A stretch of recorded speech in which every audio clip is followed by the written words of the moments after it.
Personally, there's always been a strong line to like making music and being alive and expression and the importance of that and what it means, like as a musician and then just like as a human being, you know, like I feel like when I was at my saddest points was because I couldn't express how I felt. The more I could express and the more I could write and the more things I could make, the more reasons I found to stay alive. I grew up in a really small town where I was one of the only people in it that looked like me and that was interested in the things I was interested in. And, you know, we were just like one of the only black families there. And, you know, my parents grew up in the South, so everything you learn when you're like a black kid in the South is what to be afraid of and what to look out for and how to keep yourself safe. So that was kind of my baseline. It's like this low-level fear at all times. It was really in like high school. There were a bunch of like Oklahoma City, like crust punks, really. A couple of them had brothers on the football team and stuff, so I'd hang out at their house, and then I'd hear their music, and then those were the kids that also wanted to skate, and I liked skating, and so then I started hanging out with them, like pretty much exclusively, because they all looked so crazy, and just because I was the only black person in the room, the attention wasn't on me. Like everyone else had snake bites and like long hair and different colored contact lenses and crazy clothes, so I felt like honestly the most straight edge person in that group. You know, I wasn't the radical one, and so before the music even hit me, it was just the idea of being able to blend in somewhere, which was amazing.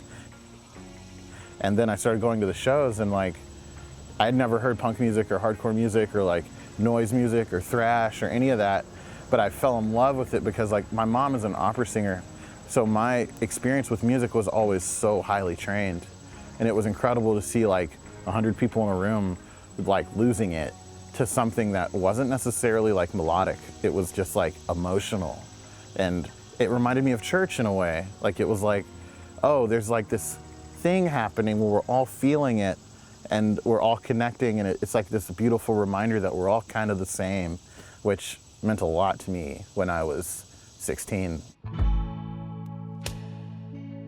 I moved a lot as a kid, so every time I'd move somewhere, I'd try to like become the people I was around to fit in. And I think over the years, I just kind of lost myself. Like I didn't know who I was anymore. I just became like this composite of all the little places I lived and all the people in all of these small towns. Really, it wasn't into my mid-20s that I was able to kind of be like, oh, like, who am I? Like, what do I even like? You know, and I felt like that was kind of the source of my sadness. I mean, I was a pretty sad kid. It was cutting a lot when I was in high school. And I remember like a couple nights, it was just bad. Took a bunch of pills, was cutting, tough. And obviously I didn't die. But I came downstairs the next morning and my mom was like, you look strange. And what's up?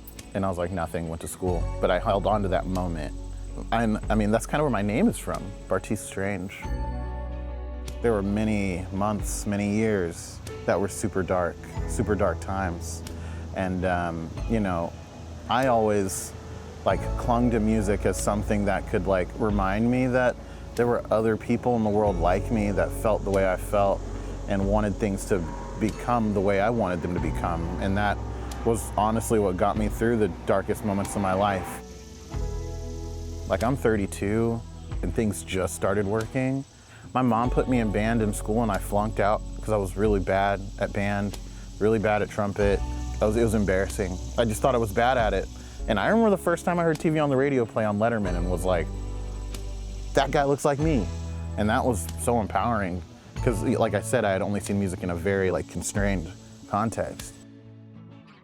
Once I kind of started that journey in my mid-20s to kind of figure out like what the hell I am, I felt like what I was doing was real for the first time in my life. And I was like, oh, this will live forever. Some things are immovable. And I felt like that was something to me that was immovable. My mom's a singer.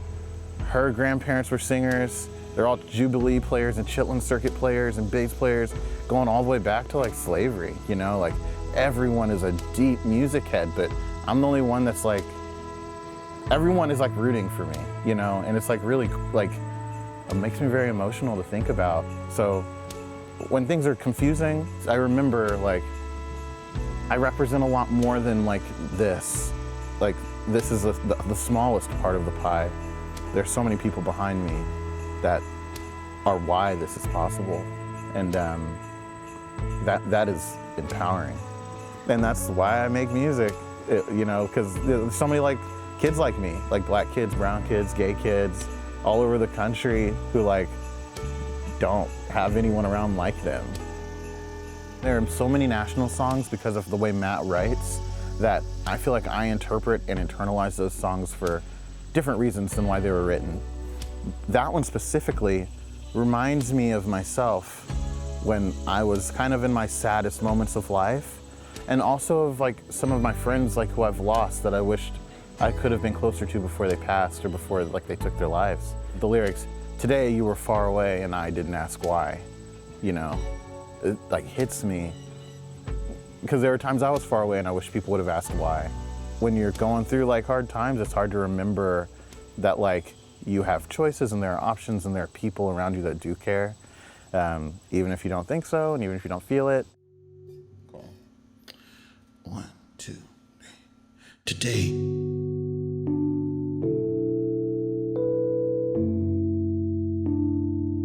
You were far away.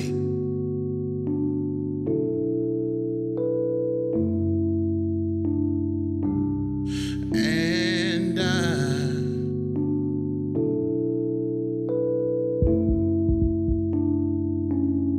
didn't ask you why.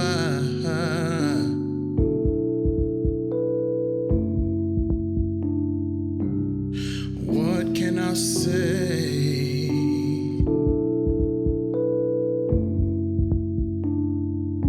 You were far away.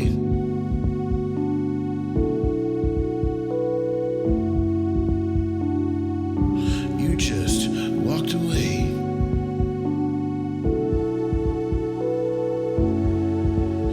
And I just watched you.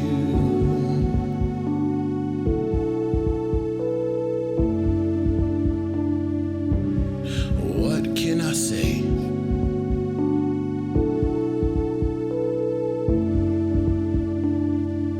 How close am I?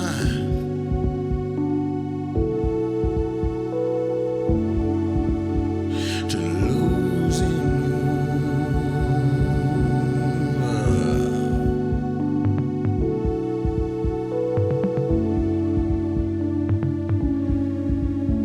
tonight.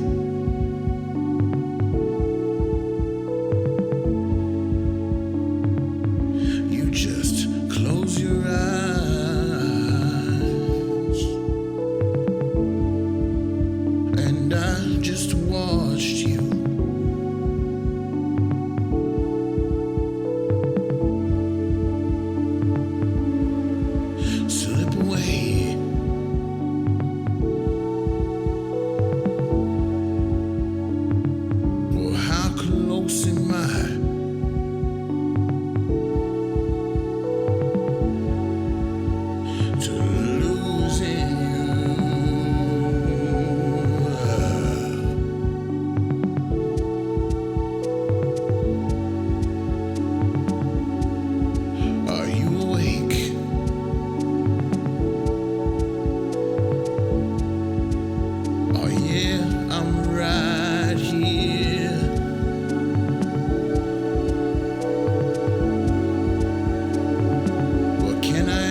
excellent.